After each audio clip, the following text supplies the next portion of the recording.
Okay, it's going. It's ready.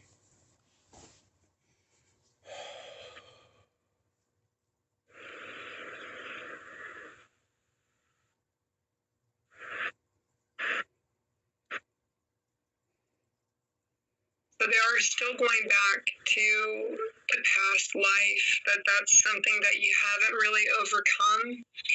And I want to start with that because they're talking about this sacrifice. Oh my And you God. I were a knew it. woman sacrificed. You absolutely were. And you were given up by your family to be sacrificed as a tribute.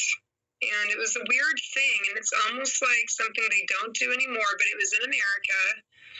And I really thought this was Ohio, but it's actually Illinois. Oh my God. I know exactly what it is then.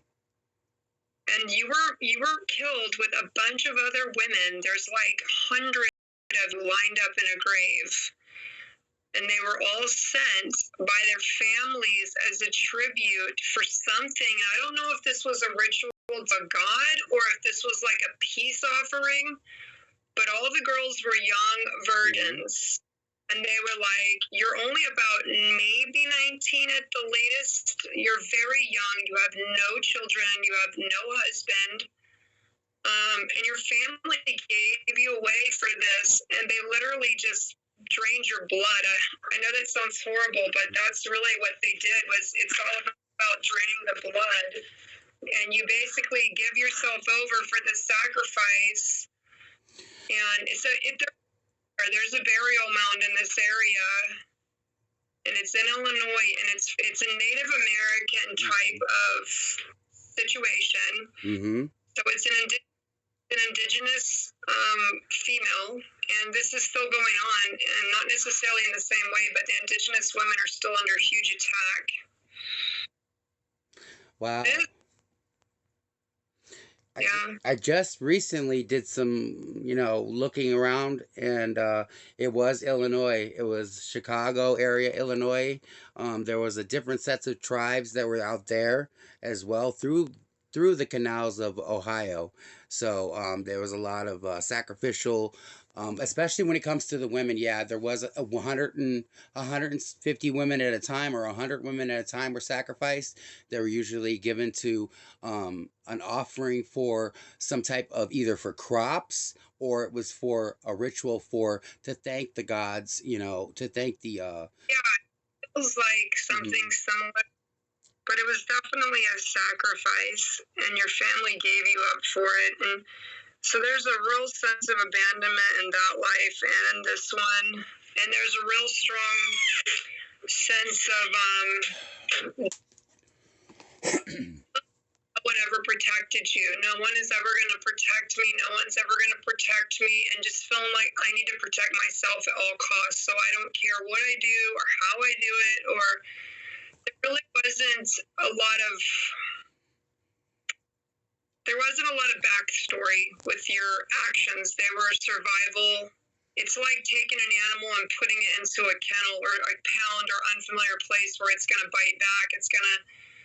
right. The dog could be a very sweet dog, but after after you adopt it and you put it in good circumstances, but in the process of that moment, it's not going to be a very good animal because it's acting strictly in survival mode, and so for that reason alone, it's going to be difficult. And now you're not in that survival mode anymore, even though you're poor to an extent, right? You don't have everything that you want.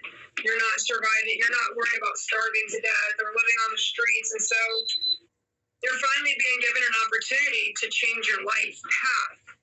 And so now you feel like this sense of urgency to change your life because you're recognizing the condition of your life before and how much you change it. So your Aunt Patty said your son only came to let you know you were a father. He was never supposed to live with you because your life was too hectic and way too wrapped up in addiction. You would have lost him anyway. Mm-hmm. You wouldn't have been able to raise him. You would not have been able to even sober up, even for your son. You could not have activated until 38. You could not have activated till 38. I've never seen I've never seen another person activate until they're at least 38 into their life path. So you're right on time. Am I? Absolutely. I've never seen anybody. 38 is the age of spiritual awakening. Oh my God, For how every, weird. yeah, 38 spiritual awakening. And your Aunt Patty says, you don't need to worry about my life path because I chose my life path very early. I was given 3 chances by God. And on the 3rd time, she kept taking, like, I want to say, she shows me, like, it's like a morphine Demerol type. Yes, yes. Oh my God, yes. She had a lot of back pain and a lot of leg and back issues. Mm-hmm. She couldn't rest well. She had to almost sleep sitting up, and her back was always having problems. She was in a wreck when she was younger. She was in some sort of car accident or accident that hurt her back as well. Uh-huh. Oxycontin or something like, Oxycontin. She overdosed. She did overdose, but it wasn't intentional. But she had been given 3 chances, she said. But I didn't want to live a long life. I had already done my work, which was having my kids, and I was ready. My kids were a mess, but they already had their own life path. She said she wanted to save you, but she couldn't rescue herself, and she couldn't rescue anybody else. But she's grateful for. She says, "Oh my God, he makes me sound so much better than I was." She's like hell on heels. I don't know why he talks about me like a saint. Everybody knows what he's talking about. Like, she's got like a cigarette in one hand, like a brandy in the other. Like, I am not who he's talking about. Yeah, that's her. That's her. Mother, that wasn't me. Like, she's like got this gritty voice. Like, that's her. That was. Oh God, that's her. He's like, that might have been my grandmother, but that definitely wasn't me. Like, but he's got just, personality. It's just God. Like, oh my God, I'm the only one. Everybody's like, who's going to handle Armando? And you're like, I'll take him. Like, yeah, I know. She's awesome. I loved her so much. But she's like, handle Armando. He's on the dope again. Oh my God, oh my God. What are you, Armando, get out of that car. What are you doing in the car? What are you doing in that car? Like, he was the one that was with you, like, through all of it. Like, really? She's like, yeah, she's like, you don't get to, she told everybody else, nobody else can be with Armando. I'm the only one that doesn't know how to judge him. So because I don't judge him, I'll be his guide. So oh God. He was with you through a lot of stuff. She's like, what were you thinking? And there was many moments she said I would whisper in his ear, what if your dad saw you right now? That was the word she used to snap you out of it. What if your dad saw what you were doing right now? I know. Did you hear that in your like life? Did you have that thought like, man, if my dad could see me right this minute, would he be disappointed? Like in the moment. I know. And she said she used that to help you like snap out of a lot of things. Like a lot of times people got diseases that you didn't get. People got sick that didn't. You could have gotten those diseases. You could have got those sicknesses. You could have OD'd. Like so many times you were like one step away from death. And your Aunt Patty was like, what would your dad do if you they found out right now? Or what would happen if they find out you died like this? Yep. Or you got HIV like this, Yep. Like, he was the one that was with you through all of that. Yeah, I was close to getting AIDS. I was close to getting HIV. Somebody... 2 of them, she says 2 people that you knew got it, and one has already died from it. Yeah. That's what she said. It was her voice in your mind that like saved you from like, I don't think I should be here or do this. You got so close. Yep. And you know what? I don't feel good today. I don't feel right. Yep. But I'm going to leave. And you left, and thank God that would have been a death sentence. Yep. Does she have anything to say for her kids? Because they've been looking. Not for you. Her messages are only for you. Okay. They're not for you. They've got to walk their path, Armando. Tell him to stop worrying about everybody but himself. I know. He get all these fire extinguishers and start putting out everybody else's fire. But she says the only thing he needs to do is work on himself. Mm-hmm. Even with the good news of Jesus or the good news of a new life, no one will listen to you until you're the success case. Right. She's like, you need to keep all the fire extinguishers for now. And she said, you can tell my kids anything. They're never going to listen unless it was from my mouth to them. Mm-hmm. She what they're doing. She can see how the family is split. She can see that they're not following their path, the path, but they're following their own path. She Yeah. says, Armando, you were on your own path for 15 years. And I didn't stop you, and I loved you, and I knew you'd come back around. Jessica's going to do the same thing. They're all going to do the same thing. They're going to go on their own path and then get back on the merry-go-round and circle back. The law of energy states that when you change, everything around you changes, even if they don't want to. Mm-hmm. So when you're shifted to sobriety and your energy shifts to a higher frequency, they'll feel that regardless of you saying any words at all, okay? Her son was very sad because Junior, her baby, her youngest son, Junior, my cousin, her son, he's been, all alone. He doesn't have a girl, and it's so sad because, everybody just, I don't know. I just felt that he was very suicidal. That's why I really wanted to know if there was anything she wanted me to tell her son, because I just talked to him yesterday. He needs the message for himself. I don't think he would accept it for somebody else. And he is very low, and he is very sad, and he keeps picking women that can't be there for him. He keeps getting in and out of relationships that don't benefit him. And even with his career, he was set to have a really good job, but then he lost it, and then now he can't get back on his feet. So I see all of this. But the thing is, no matter what I tell you, mm-hmm. he's not going to from you. No, I know that. But at the same time, he does. He does. He was like Armando. He's got to hear it for himself. Yeah, you're right. Thank you. You're right. Because from secondhand, and he's like, "Oh yeah, I already heard that from my mom." Armando said my mom said that. Then when I actually tell him, it won't be any effectiveness. Right. But she said, yes, I see him, and yes, things will get better. He'll have another relationship coming up between February and March. So things will pick up for him. So he just needs intercessory prayer. Okay. Intercessory prayer. Keo, let's see about you being in Texas.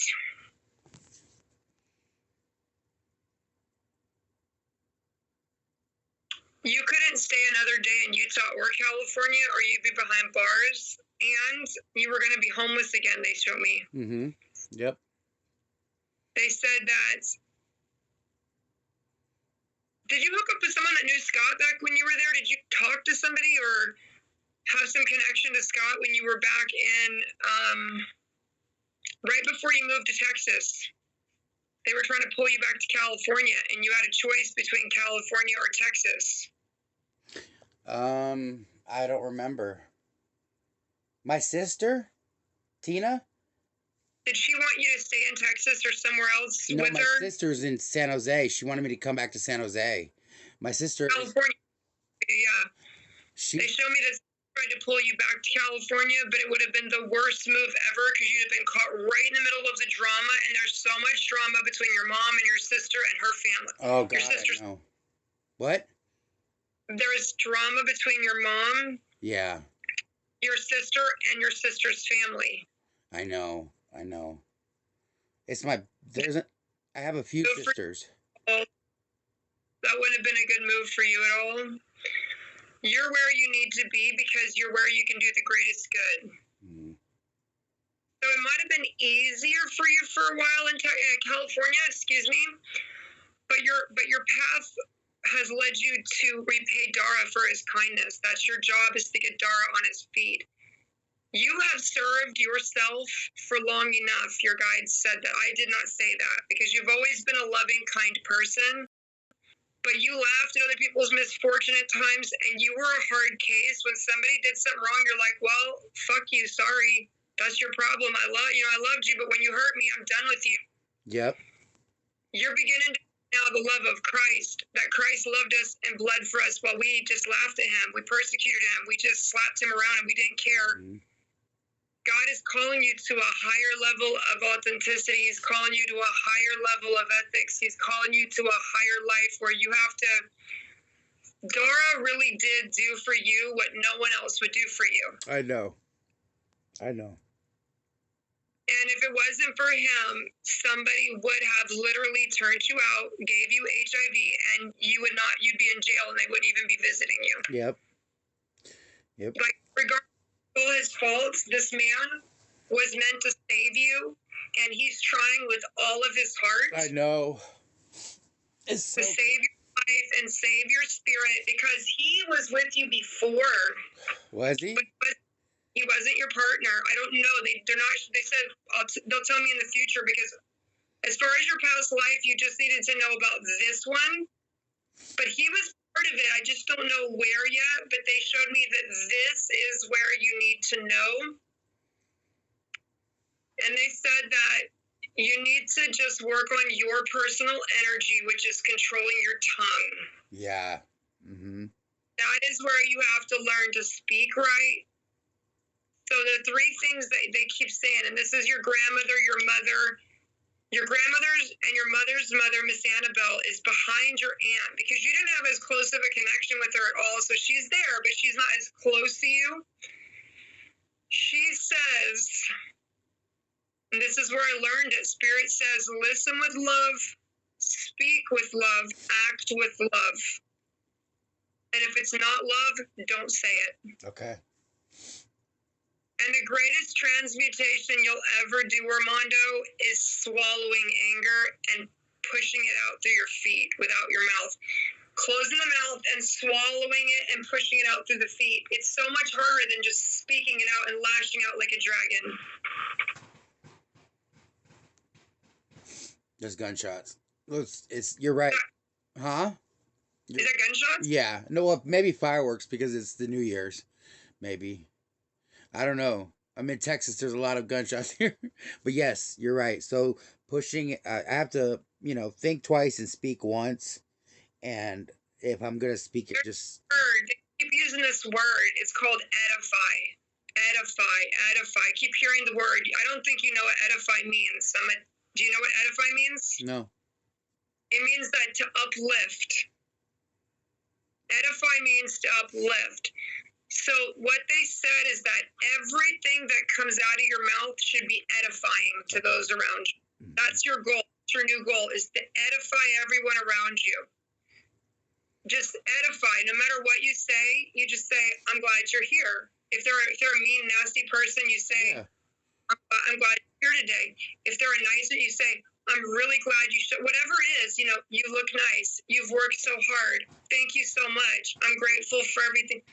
Just make sure that your words edify the people around you. And when you edify, you start building these little bricks, and you help people raise their vibration just through doing that. And, we all need this reminder, because it's so easy to be critical and have a flicking tongue like a snake, just to flick the tongue and just to say, why do you have to do that? Why do you have to be that way? God, why don't you ever do it this way? Why don't you listen? Like, it's so easy to be critical and have like that. I always say we're all in the stadium watching the game, and everybody's got an opinion, right? But it's hard. Yeah. It's hard. Field, and everything's coming at you. You're doing your best, but you don't know. But when you're on the stands, it's easy to be critical when you're not doing it. When you're observing it, it's the most critical people in the world are the observers, not the workers. Yeah. So you have been forgiven of what you have done because you truly gave your life to Christ. And they said that happened about 12 days ago. They said you thought about it, you weren't sure, then you really did it, and then your mom upset you, then you went back and you said, no, I don't care what happens, I'm going to do it because I want to know that I'm going to be taken care of and forgiven no matter what. Yep. They said that there are many mansions in my kingdom, and I've prepared a place for everyone that loves me. And that's all you need to worry about, is that you love God. And if you love God, you love his people. And when you love people, you edify people.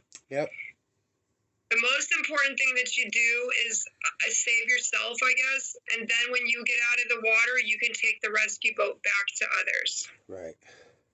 Does that make sense? We're on the water still screaming like, hey, come over here. I have a life. Like, have like a life ring. Right, you're like, hey, I have a life ring. Everybody over here. It's like you're still in the water too. So we need to get. Just like, climb on me, we won't sink at the same time. Yeah, like like we're all just going to swamp each other. So we want to get you fully out of the water. Mm-hmm.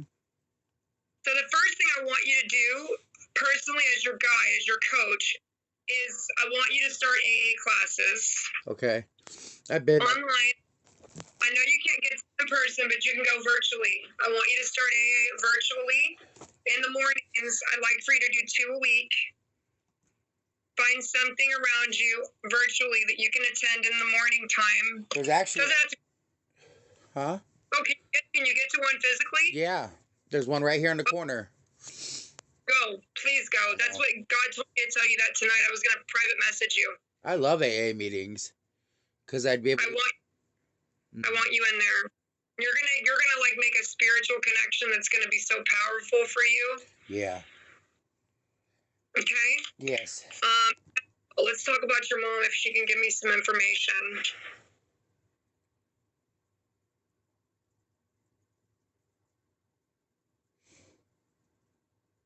So your aunt knew your mother, but your mom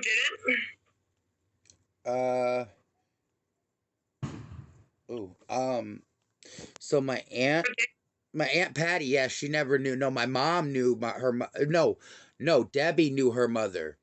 The oldest daughter, there was 3 daughters, one old, one middle was my mom, and then Patty was the youngest.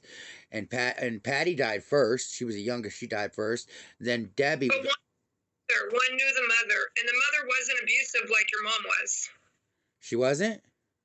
No, she wasn't as bad as your mom, not even close. She says, I don't take responsibility for my daughter being abusive because I never abused her. She said, these are her choices for who she is, and I will not take responsibility for what I didn't do. And she said that there was an issue with the father, that your mom was very jealous of your dad, and that she didn't like your dad because did your dad leave your mom? Yeah. My father? Yeah. My dad? Yeah, oh yeah, my mom was always, well, she pressed charges against him, so he wouldn't be able to come back. This has nothing to do with Annabelle, so Annabelle says, I did not abuse her, and I would not have abused you, that this had to do with your mom and her hatred for your father. That's why she took it out of Right, because I look just like him, right.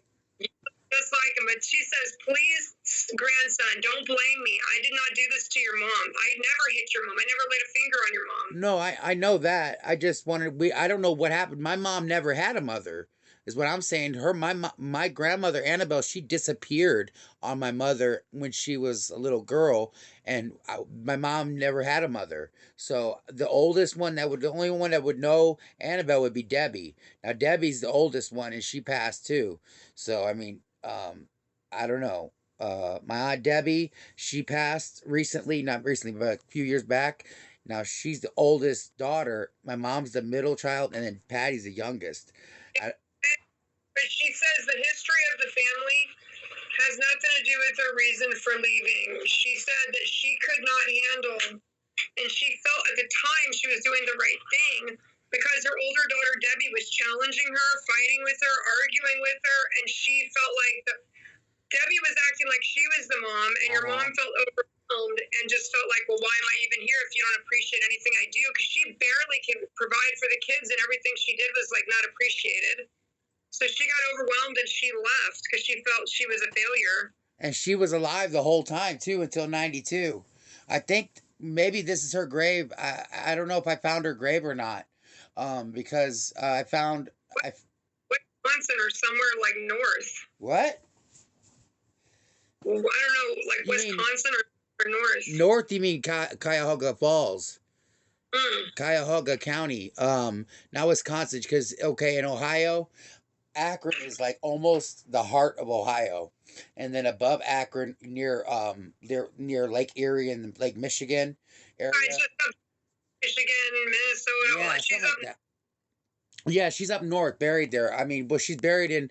I thought I found her. I wasn't sure how they were related. My grandmother, but if she left, my mom and them without. My mom was raised with no mother, and she was very mean. Her dad was. She was with her father, correct? Yeah. Oh yeah. Yes. The father was a very. You okay? Yeah. No, I just dropped something. What was it? A card?